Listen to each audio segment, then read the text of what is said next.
जय Jagannath welcome back my channel. आज मुझे आपन सहित शेयर करी कखारू डंकर बहुत स्वादिष्ट रेसिपी। बाड़ी रे हेतला कखारू डंक तो एक्चुअली ताको मु धोई काटी देछि, छोट छोट करी देछि, मसला भी रेडी कर देछि। एबे तार प्रोसेस टा आपन सहित शेयर करूछि। 2 चम्मच सोरिष तेल दे देछि और सेथिरे पंच फुटण देछि। देखंतु फुटण फुटिलाणी।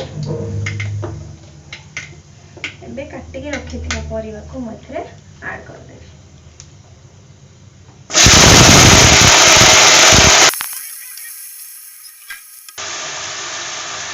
एबे आपको तेल सहित भलसे गोळेइ देबे।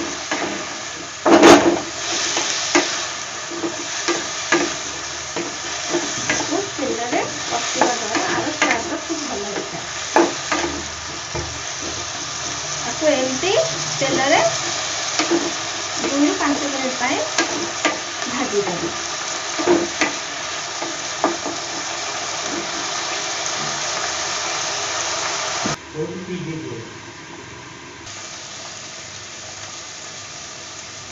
भाजी हो गलानी। एबे मो मसला रे जीरा सोरिष रसुण पेस्ट दे दउची। आको हमें 2 मिनट पाए भल करी परिवा सहित मिक्स कर दबा।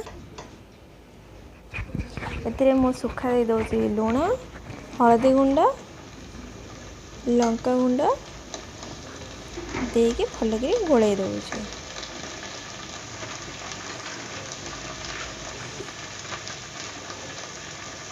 आको हमें 2 ରୁ 3 मिनट पाए भल करी कसी दबा। देखंतु मसला भल करी कसी हो गलानी। इबे एथिरे मो अल्प पानी दे दउची।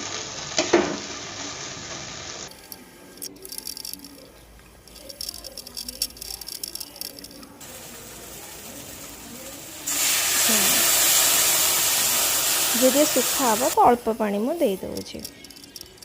देखंतु फुटिलाणी। एबे मु साग दे दउची। 2 ରୁ 5 मिनट पे घोड़े देबे। देखंतु रेडी हे आसलाणी हमर कखारू डंक फ्राई।